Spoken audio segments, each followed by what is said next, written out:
Joel Jammal is a Australian journalist and conservative commentator, a former member of the Christian Democrats. He has embarked on a path of independent journalism and has become a founding member of Turning Point Australia. It was during the COVID-19 era where he came to prominence, where he spoke out against the political establishment and its lockdown measures and vaccine mandates. Since then, he has maintained his presence and moved on to cover other pressing issues, such as the current state of Australian politics, the culture wars, and other issues such as the recent passing of the digital ID and the concept of debanking. Joel, welcome to the program. How you doing? Hi.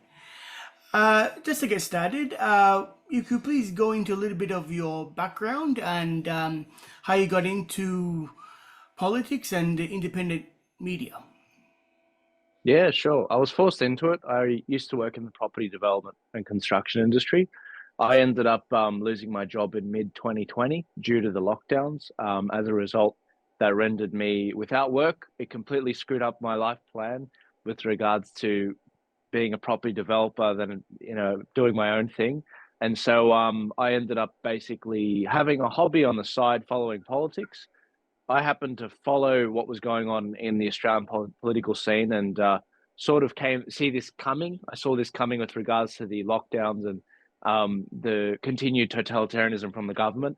And so I basically put a plan into effect and started explaining to people what was going on with my show. So I launched a show. In the first 20 weeks, it got 15 million views, which was unheard of in Australia anyway. And I ended up creating a bit of a career out of it. And by the time the show ended, I'd said enough things to get me cancelled in corporate. So, but it also demonstrated an ability to build an audience, monetize it in a way that doesn't compromise my values. And it allows me to actually get things done, get people active, get them out there. And so the last 3.5 years fundamentally boiled down to me doing this all out of necessity in order to push back against the government. I recognize that if I go into corporate, that's great. But unfortunately, they'll find the HR department will eventually come after me. And so, the situation I have right now is basically my job description is to teach people who's punching them, why they're punching them, and most importantly, how can they punch back? Okay, well, it's funny how life works out. You're on one path, and then circumstances put you in on a whole nother one. You mentioned you had a hobby of, following politics, but you were part of the Christian Democrats, I believe. 5, 6 years ago, I think now. Yeah, 2019, yeah. Any particular reason why you decided to leave them, or? Yeah, corruption, blatant corruption. I mean, I confronted the board. I was 21 at the time, but I was approached by a bloke in the party as well, Samrat Joshua Grewal. He said to me that, because he was very active at the time, he was 18 or 19, but very intelligent. Samrat's probably got some better hardware up there than me. He was basically pointing out all these irregularities to me. Eventually, it boiled down to 11 irregularities. I went and confronted the board of the Christian Democrat Party about, and I said, are you going to set that right? Or, you're just going to allow these illegal transfers and whatever to go unchecked, and nepotism. And anyway, long story short, the party ended up getting wound up by a judge. It was a complete crap show. So I was a member of the Christian Democrat Party, and at the same time, I was a member of the Australian Conservative Party at the same time. So you were allowed to be in two parties with those two. They were happy with that. But yeah, no, this is the reason why I'm not in a political party, because I see, if you think the major parties have trouble, you wait till you see the minor parties. They're even worse. Mm-hmm. Well, yeah, that kind of follows on to my next question. Being that your experience and also the fact that you really seem to have your finger on the pulse of what's going on, especially domestically, what is your perception of the current landscape politically in Australia at the moment? What specifically? You mean the next election, where things are going, the political parties? Well, let's start with the political parties. Yeah, sure. Yeah, sure. No worries. Yeah, look. In Australia, we've got two major parties, as you know. We've got Liberal and Labor. Labor are currently got 1 year left before they have to renew their mandate before the people of Australia. They currently have Anthony Albanese, similar to Joe Biden. He stumbles over his words and blames it on a lisp. But Anthony Albanese is incredibly unpopular as a prime minister. He does not. He's not able to, barely able to keep his own party in order, let alone appeal to the interests of Australians or connect with Australians. He's achieved literally nothing from his mandate that he ran on in the last election. And when he put the failed voice proposal to the Australian people last year, 60 to 70% of Aussies basically opposed it. I mean, you had 60% that voted no, 40% voted yes, but there was another 13% on the sidelines which didn't even participate. I mean, this prime minister, you don't go for a referendum unless you got 60% in the bag, because it's very difficult to get things up. So that's our prime minister. That's the la creme de la creme of the country right now. But he's due for re-election very soon in the next year. The opposition is probably no better. They don't know if they're coming or going. Their starting point on policy is Labor's position, with some caveats. They've completely strayed from the founding values from the founder of their party, Menzies. They've strayed from the Menzies We Believe statement completely. They tend to wait rather than lead. They tend to wait and see the landscape. Obviously, the leader being Peter Dutton. They waited on the voice. They waited on the misinformation bill and a ton of other things. Very weak leadership. And the reason for that is Peter Dutton can't lead because he is subject to the broad church principle, where he has to represent all the different Liberal members of Parliament and Liberal factions that he's got with beneath him. This is a party that passed same-sex marriage, for example. There's a lot of people in there that are part of that faction. It's a very complicated way to lead when you've got a divided house. On the right of them, they've got the National Party, who have been a little bit better, but not much better in terms of what they've been running on. But they were early on the voice. They were early on some policies, but on a state level in New South Wales, they were one of the chief proponents of abortion rights, for example. The Labor Party are also in a semi-unofficial coalition with the Greens Party, which provide them the numbers they need for the upper house, the Senate, in order to get anything passed. And then the next major party is probably the Teals, who have one senator and a number of lower house members of parliament. They've completely eaten away at the Liberal, Greens and Labor vote, and they've carved out a cute little portion of their own landing pad in parliament. And the last one is last two, I guess, major ones is One Nation. And then you've got, One Nation and the UAP, Ralph Babbitt, who have been providing the only bulwark in the Senate at federal politics level. But in terms of politics, I mean, in terms of a snapshot of, let's say, the conservative movement, the Christian movement, we have an ability to say no to a government proposal. We can say no to a voice proposal where we vote 60% no. However, we have no ability to go on the front foot right now and attack our opponents. We don't have the infrastructure we need to rally the troops. We're not able to rally people at protests in the numbers we used to. We're not able to mobilize for elections in an efficient way. We've got 10 minor right parties, not including the Liberal or the National Party. So the vote's split across 12 different parties. And the Labor Party and the Greens and Teal infrastructure are eating us for breakfast in the way that their strategy is done. And don't even get me started on the non-political parties, the non-third party campaigner organizations, like all the fact-checking organizations like the Australian Associated Press, the RMIT Fact Lab, big tech on the left wing of things, the unions providing the Labor Party the muscle, they need for election days and any intimidation they need to carry out.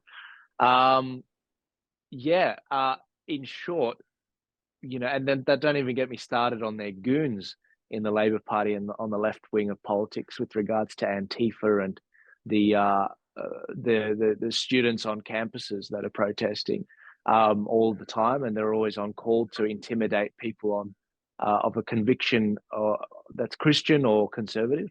So we're a little bit unorganized on the right, to say at the least. We've got a lot of work to do. It's a target-rich environment. If you're in the business that I'm in right now and improving things, the bar's pretty low, so that's good.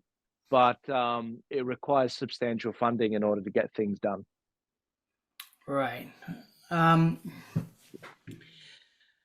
Having said all that, yeah, it really does seem like, it's a typical story of what's happening right across, particularly the West at the moment, of having a disconnected political class, the uni party, as it were, basically the illusion of choice. They're based on the issues that matter. They're basically in agreement, and you've got everyone else against everyone else. We saw that in so many different examples. Most recently in modern day times was the lockdowns and all that. Although having said that, in regards to the third parties, the minor parties, the so-called freedom parties, you already mentioned a few of them: UIP, One Nation, even the Libertarian Party. Do you see any of them breaking out? We can see in other countries, we've got the national populist movement making headway, especially in Britain or Europe. But in Australia, do you see anything like that happening? No, they can't. They can't do it. It's like the crabs in the pot. Whenever one tries to climb out, the other ones pull them down. They can't get up to. They're pulling each other down. It's not going to work. It's very frustrating. They all have the illusion that they can all stay in because of the preferential voting system, whereas that illusion doesn't exist as much in other countries. I mean, in the US, we are looking at an upset from RFK spoiling the vote because they don't have preferential voting. He's probably going to steal 8% of the vote away from Biden and Trump, which is a valuable 8%. But the idea that, we in Australia, we can have a preferential flow of votes, we think we can do it. We're like, well, if we all number our cards efficiently, then we can win. But that's not what happens. That is not what happens. 50% of the right-wing votes end up in the left wing. By the time you get to the bottom of the ballot, I mean, before you get to the Libs, they end up with Labor. And that's the problem. The minor parties aren't doing each other any favors. And this is why I'm not a member of any of them. I personally am a person that tries to be the neutral guy that can say this stuff so people can actually share this content, because I'm not bound to a tribe. But everyone should join a party. Everyone should encourage them to work together. Everyone should work on reforming the Liberal Party or getting their minor party organized. But at the end of the day, I mean, I can only say what I see to be true. The minor parties at this stage have demonstrated no ability to work together. They would rather all fall together than work together. It's kind of disgusting, if you ask me. I mean, they get a lot of money, man. They get a lot of money, with millions of dollars at the election, across, between each other. They get donations from people like I couldn't tell you, and who knows if they're getting money but not below underneath the table. And the idea that they're coming, they can't find a way to work together. It's shocking. It's shocking to me. We're our own worst enemy. I mean, how do you win the voice referendum with 60 to 70% of the people opposing the voice, and you can't win an election? I mean, it's nuts.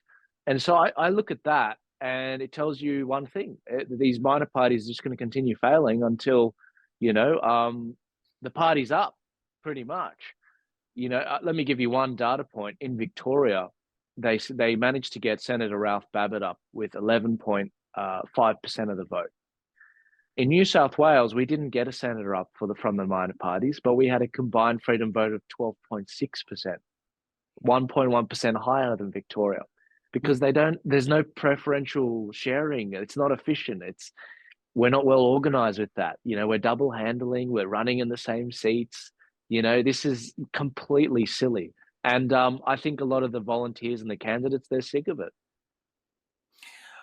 Hypothetically speaking, do you see a solution to this problem if, let's say, for example, One Nation and Libertarians, for example, if they, although they already have a pact, a working pack, at least officially, do you think they should formally go into a coalition to stop the splitting of the vote? Would that help? Minor parties, if you want to know their true colors, give them power and give them money. I don't trust minor parties to follow through. I don't. This has got to be from a groundswell thing. The minor parties, they, the moment they get elected, they will renege on what you've agreed with them. They will renege.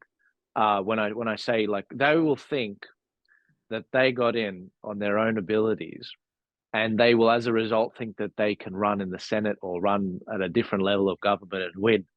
But the reality is they need to come to an agreement together. The leadership has to come to an agreement together and say, all right, we're going to back you guys with all of our infrastructure at the federal level. And then at the state level, we expect you guys to back us and not run against us and support us fully. If that discussion's not happening, we're going to keep doing what we've always done. But that's the discussion that has to happen. We can't be running, 9 people against Dan Andrews with the same values. And expect to get a good result. Well, it does remind me, my background's Italian, and it does remind me one of my biggest complaints when I look at Italian politics. Over there, it's really like a joke. There's so many parties, and the threshold really needs to be like examined because there's so many, and they just cut each other's throat, and you don't really get anywhere. Italy has to get to such a bad state where you finally have like outside parties finally make some headroom, with the Five Star Movement back in the day, or the Liga or even now with Maloney. But Yeah. but Italy really had to be in bad shape for them to finally go to the third minor parties. Do you think, although you mentioned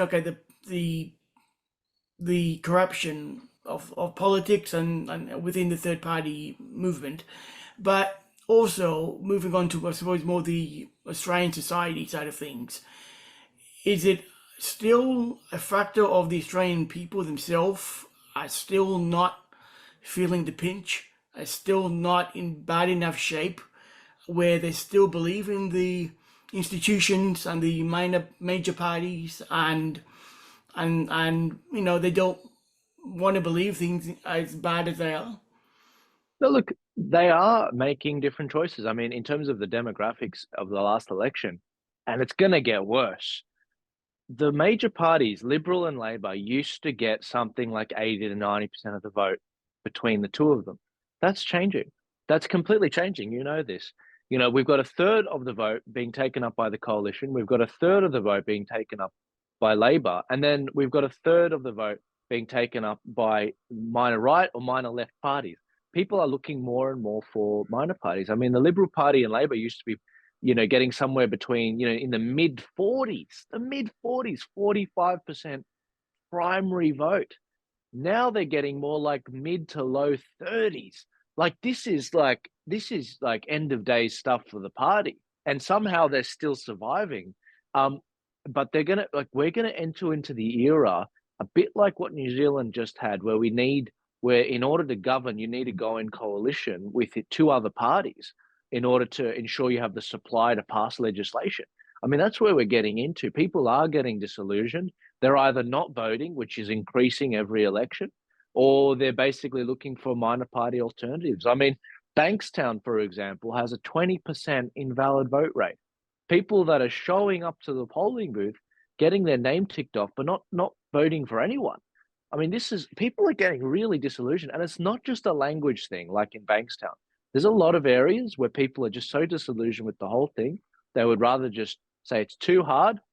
Some people aren't even showing up to vote. I mean, in my state of New South Wales, we've got something like 900,000 people that aren't voting. They're not voting. That's a whole senator. Mm. That's a whole senator. People are switching up. And this is the problem. This is the really dangerous thing. The reason we have democracy is because it lets pressure out of the bottle. But if people aren't showing up and voting, and if that number keeps increasing, people will turn to other methods in order to get justice or the results they want. They'll lie, steal, and cheat. Our society is going to fall apart. The people in Canberra, the people in our capital, in our parliaments, they're playing with fire. I mean, I don't think they understand what's going to happen here. And I'm not even the guy that will be holding I won't be holding the torch. It'll be the worst kinds of people that are leading that stuff. And so I'm trying to inform people, empower them, educate them on how to get things done properly politically. But the enemies of that are the people that are being very incompetent in politics right now, on all sides. The minor right, especially. I mean, the incompetence in the Liberal Party, the incompetence in the minor right parties. If they keep this up, if they don't get their crap together, we're going to see a situation where Australia is in a very dangerous right-wing fascist zone. And by the way, the same goes for the left. If the left don't deliver results for the left-wing voters they have, they're going to start to get into more of a populism thing as well. But their whole way of politics, it's not going to be our policies like freedom and, freedom of speech, religion, thought, lower grocery prices. Their stuff is going to be more like climate action, Gaza, Palestine stuff. It's going to be different things. And the politicians, if they don't get their crap together, this is going to get really bad really quickly. And we're going to start to see the rise of certain leaders that start inciting violence. Australia hasn't really seen this yet. So we're very much messing with fire. It's end of day stuff in the next 10, 20 years. I reckon we've got about 5 years, to be honest. But yeah, I mean, we've got to see some serious action. Well, yeah.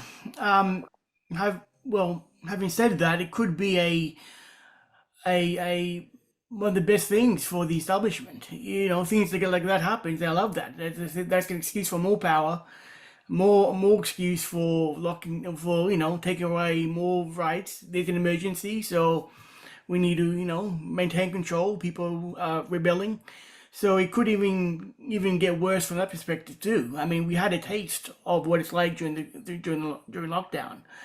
Yeah. And problem reaction solution situation. Yeah, you're not wrong, man. I mean, when it comes to the like what's the saying that Hillary Clinton said? You never waste a good crisis. Like that is exactly, look, crap happens sometimes, and they make sure that they capitalize off Yeah, bad situations that happen. But at the end of the day, they sometimes do orchestrate things, but more often than not, just shit happens. And it's like, okay, well, that makes sense. Now how could the establishment says, how can we use this to our favor? Push digital ID, push the director's ID, push phasing out of cash, push this. In the name of getting rid of cash transmits the virus. They use all these, they're brilliant. They're absolutely brilliant. You've got to tip your hat off to them. The way that they manipulate things happening, like the bishop being stabbed in the I was just about to bring them up. yeah, absolutely. I mean, the bishop that was stabbed, that we all saw, Bishop Mari Emmanuel, by the Islamist teenager, that is a perfect example of the establishment weaponizing that to not only come across and shut down many people living in Southwest Sydney and attacking them and defaming them, but it also, what we've seen is they push the misinformation bill, and they're trying to censor not just Australians, but the whole world. I mean, this is crazy stuff. And Peter Dutton was almost on board with that to start with. There was a solid week there where he said, whatever Albanese needs, if the Prime Minister needs our votes to pass some stronger, tighter laws around this, absolutely. And remember that Dutton was a former police officer, so he has a whole inclination towards law and order. Crime, we better stomp down on it. That type of mentality already. So something like that happening happening, you can see him easily going towards the whole get tough on crime type of rhetoric and use that as the excuse to clamp down on more freedoms. But having said all that, still, Australians, even though you mentioned, okay, we can see the shift in the voting patterns, but I don't know, my perception is still the general person on the street, they seem to be kind of sleepwalking, politically speaking, kind of sleeping at the wheel. She'll be all right. It won't get that bad. I mean, look at the whole vaccine mandate and COVID, and all that stuff. During that period of time, I have a friend who was a police officer, and he was saying the amount of people calling in to the police, spying on each other and reporting each other, and that type of pro-establishment type of leanings really came out of the woodwork. I mean, Australians like to, think of ourselves as the anti-establishment larrikin, or that type of, self-perception. But when push came to shove, we were pro-establishment all the way. That's why I questioned earlier, is it more of a societal thing where people are not going against the establishment, actually pro? Is that more, I like the Americans. Okay, you can criticize them because, okay, they might take things to the excess, but still fundamentally, there's that rebellion in them. I mean, they were born Yeah. out of a revolution. Australians, we never had a revolution. We were given everything. Okay, Britain came.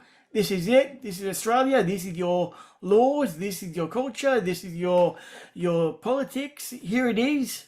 She'll be right. And being a nation of convicts, if you're really polite and be good boys and girls, you can be welcomed back into polite society of Mother England. And there's a fundamental difference in mentality and culture between the two, people. Even though we're both Anglo-Western, there's a big difference in that type of thinking. That's why I think, look at America and go, oh my God, they're so gung ho. They don't, they go pro America all the time. But at least it's there. Yeah. It's very different. Australia's- It's very different. But they had a similar situation, didn't they? I mean, they still locked down. They Yeah. still had that situation with that. But look, let me give you what you want. If there was a lockdown today, to what extent would Australians comply with it? I don't think they'd comply as much as you'd think. I don't think they would. I think people. Second I time think around. yeah, I really don't. I mean, at the start of 2020, I didn't exist. Topher didn't exist. Rukshan didn't exist. The only one that existed in the entire alternative media space was Harvey. He was the only one. And we didn't have a demonstrated ability to protest. We didn't have a whole infrastructure around that. We didn't have an ability to raise funds for lawsuits. We didn't have lawyers from our community. We didn't have, a whole medical, experts from different professions in our community that we knew who to go to for certain things, like Dr. Philip Altman and others. We didn't have AFL solicitors and a bunch of other lawyers and solicitors that were helping us. We didn't have many of the freedom politicians that we have now, like John Ruddick and others. There's a lot of things we came into over the last 3 or 4 years that we found each other. A lot of people that never would have known each other if not for this. We mustered 250,000 people to Canberra from around the continent. I mean, that's not a small feat. There's a lot of us. There is a lot of us. The freedom community in the country is 15 to 20% of every state. Every state. That's just votes and people not voting that we know. In terms of the amount of people that voted against the voice, the amount that we can evangelize to, it's even larger. I mean, it's huge. I mean, 60 to 70% were open to voting no or voted no. I mean, that's huge. And the idea that they'd comply with lockdowns after enduring some of the worst lockdowns in the world, in the worst in Melbourne and the second worst in Sydney. I mean, there's a lot of people that are very discontent with the police, and there's still a lot of residual anger. I don't think they could pull it off again. I mean, if they pulled it off tomorrow, I could tell you exactly what we'll be doing. We know who's going to be leading the protests. We know where we're going to be protesting, and we know how to get around all the censorship stuff. It's like a well-oiled machine at this point. my theory is in 2020, the whole COVID thing, they weren't planning on doing it in 2020. I think they were planning on doing it in 2024. I think they had to do it to get Trump out, but that Trump wasn't meant to win 2016. He wasn't meant to win. It was meant to be Hillary. So if she got in, it would have been okay. 4 years Hillary, then another 4 years for Hillary, 8 years. COVID was intended for as it came to an end when she passes off the baton. COVID wasn't ready. The whole thing was half baked, So they had to preemptively pull this plan off the shelf. COVID came out as a result, just before Trump. It was the year of chaos, 2020, and they had to get Trump out because Trump was closing in on these bastards. And so now we're in a situation where they preemptively struck because they were in a panic to get rid of Trump. But the problem was they preemptively did it in the Australian context. We're in our own timeline here. Once we saw that level of totalitarianism, because Australia's government, they heavily follow the intelligence agency's lead in America. We follow their foreign policy and everything. The moment Australia, we did that, we probably did that 4 or 8 years too early. It actually woke everyone up. Like, we would have had another 4 to 8 years worth of immigration, deterioration of our values, but we wouldn't have had the A team ready to go. Now we got the A team, and we're talking with each other, we're connecting. We've got billions of views between the channels that we have. We've got an ability to raise funds, monetize the audience, mobilize people for elections. I mean, we're going into this well prepared compared to the 2020. We had none of this before. So they stuffed up, but they had no choice because, they had to get Trump out of office in 2020. So now they've got the situation where, crap, we got a rebellion in Australia because we had no choice. When you do a pandemic, one doesn't just simply do it in America. It has to be the whole world. And so that allowed us to find each other as a result, because we saw true totalitarianism. And that's the thing. You said, what is the actual lesson here? We didn't have to fight for our freedom here. The COVID, the deeper the trauma went, and it went deep here, the deeper the lesson. It's like Poland, it was invaded by Russia and by the USSR and the Soviet Union and the Germans at the same time. 80 years ago, that put a lesson ingrained in the minds of Poles so deep. That's why they're such a strong country now. Similarly, we've just come out of COVID. We have these lessons that we remember from it. They're not going to be able to do that thing that fresh off what just happened. And so my answer to them is, bring it on. I reckon we've got 5 years. I reckon we can beat these guys back. I reckon a lot of these major party guys aren't going to be around very soon. I think that they're trying to manage the decline, and they don't know how they're going to keep lying to the Australian people. They're relying on lying and stealing and cheating in order to stay in office. And they're getting embarrassed every time they ask people for the vote. I mean, the Voice was like our Brexit moment. It was the Trump 2016 moment. A huge upset for the establishment. All their money, Coles, Woolies, Rio Tinto. I mean, Australia, we've got a lot going for us. In fact, I think we've got a lot more hope, I would argue, than America. A lot of people are like, well, that's controversial. I got 2 points for you. And so forgive the rant. No, but no, America doesn't have two things that we have. We have our vote. It's a lot more secure than America's vote. They still have their vote, but it's nowhere near as secure as ours. And the second thing is we don't have a illegal immigration problem, whereas they got millions of people pouring across their border. We've got a legal immigration problem. But that's because it's a Labor government in right now. But the way the national discussion is right now, like, this is a winning issue if we, run on that issue, immigration. I mean, we need to cut it. We can't have 100,000 people coming in every month. Back when it used to be, something like, 30 to 40,000 a month. We can't have 100K. That's insane. We need to get it back down to like 100K a year. Anyway, so going back to it, Australia, we got a lot going for it. America, the forces of darkness there are tightening the noose I mean, Americans really need a miracle to get out of that thing. I mean, I can't tell you how well organized the left is over there, the Soros organizations, the money that's flowing. Heck, you can't get much money from the right wingers here. They're all worried about saving their own hide. You know, everything you see behind me is my own funding. You know, I didn't have a big Soros billionaire come in or Koch brother come in and say, yeah, here you go, Joel. Clive didn't send me the money, and neither did Gina for this behind me. This is all like audience funded, myself funded. Um, in America, they've got a very well organized establishment that is trying to destroy the country. I mean, what is it? The 40 goals of communism. If you go through that, what is 46 goals of communism or whatever it is? I mean, it's a nuts how they've just sort of gone and destroyed the family and destroyed the churches and the institutions and had this long march through the institutions sweep the country. Anyway, I'm going to throw it back to you before I, devolve into, I start Yeah. rocking back and forth and anxiously. Oh, well, yeah, I amen to what you just said.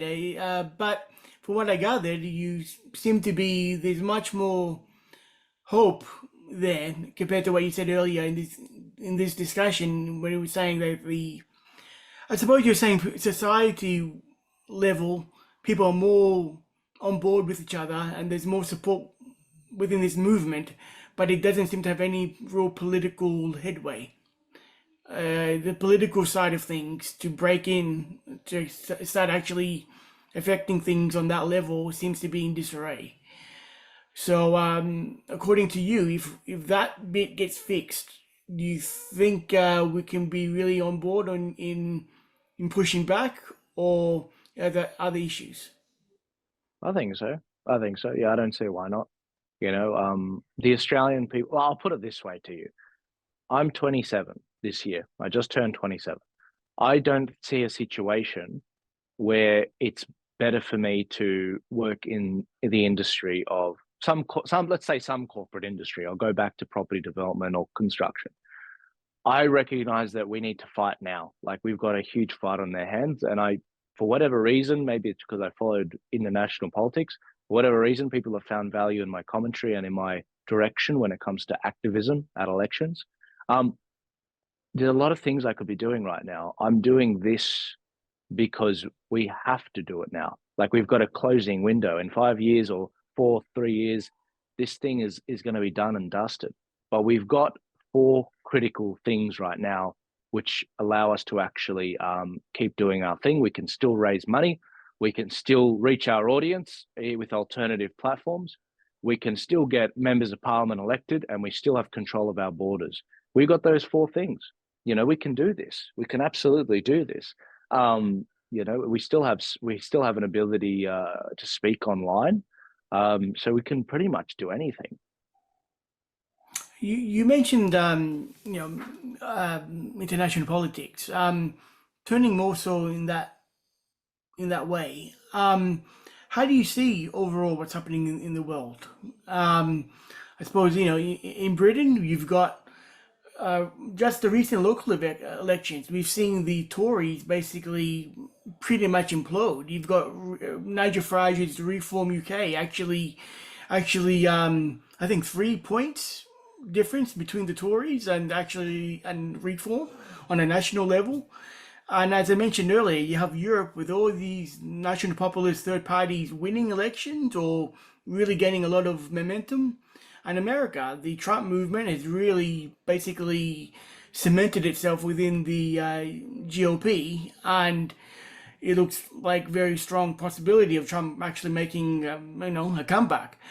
So overall, what's your perspective in what's going on globally, and focusing on Britain and U.S. politics? What's your analysis? Yeah, well, I mean, similar to Australia, these things are a little bit more pronounced in some ways in the UK and America with their longer history. We're seeing parties that are older than countries. Basically, they're on their deathbed. I mean, the Conservative Party of the UK, they've become so feckless to the point that they are looking at a complete wipeout of this election. It's about stopping the blood, stopping the bleeding per se.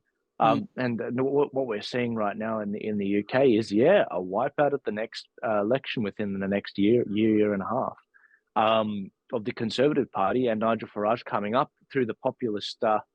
Let's call it populist. I mean, the populist just meaning he's trying to get elected and get votes, but he's just believing. He's stating what he believes. I mean, it's that simple, and it turns out to be the opinion of the people as well. He's articulating what people are upset about, and he's proposing logical solutions that he can explain to people. I mean, this is what's required, and that's exactly what common sense the people are demanding. So we're seeing that in America as well. You know, we're seeing a lot of people come up now as well. But yeah, this is what happens when the political establishment in Canberra have a light shone on them. This is happening everywhere, whether it's 10 Downing Street in the UK or Washington, DC. The internet has provided us a phenomenal tool in order to expose the swamp, expose where all the wastage is, where all the bureaucrats are being paid, and how much waste there is with our taxes. I mean, these people, anyone that enjoys meetings shouldn't be in a bureaucratic position. I mean, these people really enjoy telling others what to do. They were like the school monitors in school, but not the ones that really deserved it. They're the ones that are like, they loved lording it over others rather than seeing it as a responsibility. I mean, they shouldn't really take a wage. This is a service to your country. This should be like serving the military in a way. But they don't see it that way. They see it as a permanent cash cow. And the only thing is they're just sorry that they got caught. And that's what's happening right now.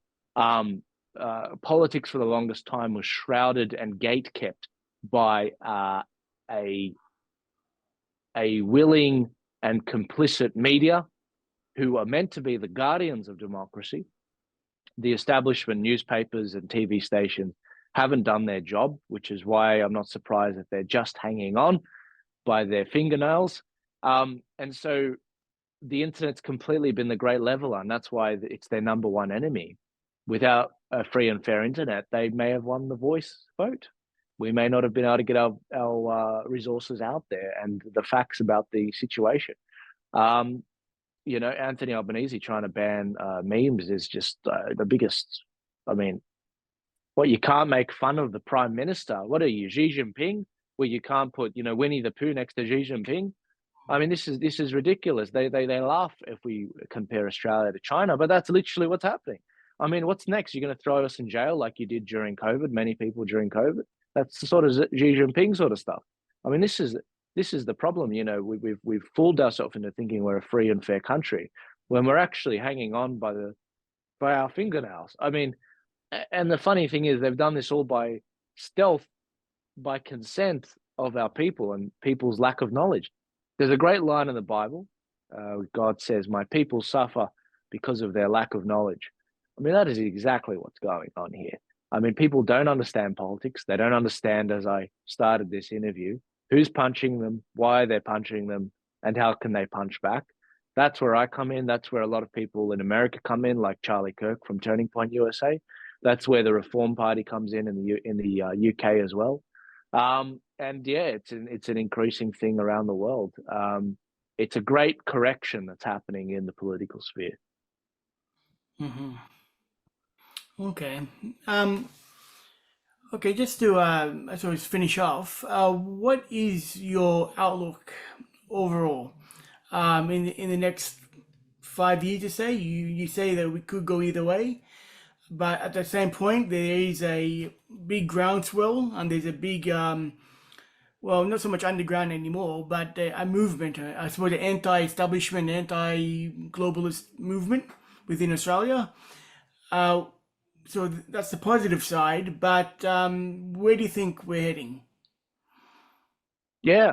Look, I mean, on an international scale, with regards to wars, we've got a very precarious situation between the rising superpower, China, and the existing superpower, the USA. I'm really worried about that. Our military is not very well equipped at all, and that's not the diggers' fault. That's the people in Canberra and the elite of the military's fault. We've got a really poor situation where we've got that on our doorstep. But with that said, Beijing is actually closer to London than it is to Sydney, just so you know. A lot of people don't realize that. But no, look, in Australia, look, we've got a very positive situation. I think things will turn to crap first overseas in London and the UK, and then also the USA before it completely goes to crap in Australia. Australia is a very large country, which means that the citizens here are isolated. But I know that there are 27 million citizens here and a very tiny establishment here. And the establishment's ability to get reinforcement from other countries is very limited. So I am not particularly worried about that end of things. But I know that they're going to have to play ball. Otherwise, they're going to be very isolated down under here with the population that they've got. So they've got to play very carefully. They're playing with fire. Mm-hmm. Okay, well, on that note, we'll end it there. Thank you for joining me, and please let everyone know where they can get in touch with you or follow you if you have any social media accounts you would like to plug. No, absolutely. Look, if anyone's listening, if you need to reach me for anything, you can send me an email at joel@tpaust.com.au. Happy to chat. I'm also available on Facebook, Instagram, YouTube, Telegram. Joel Jammal, you will find my social media there. I'm also on Rumble. I'm all over the place. But yeah, look, if you need to reach me, if you're interested in some of the work we've done previously, if you'd like to hear some of the projects we're doing and the ones we're trying to raise substantial amounts of money for, please hit me up, because if there's anything I want you to have a takeaway from this is we can win this. It's going to take a substantial amount of organization. I have the plans on the shelf ready to go. It fundamentally requires funding, but if there's one thing I can prove, it's I've got the track record. I've accrued 200 million views online. I've got an ability to mobilize people for elections or protests. And if people want to support that, get behind that proven model, happy to sit with them, happy to show them the projects and some of the exciting things we've got going. And the rest is over to you guys. Like and share, subscribe to this this beautiful fellow I've just enjoyed the last hour with. And no, I want to thank you all for your time, and God bless you all. Okay, well, thank you for joining us, and hopefully we can do this again soon. Awesome. Thanks, Daniel. Thank you.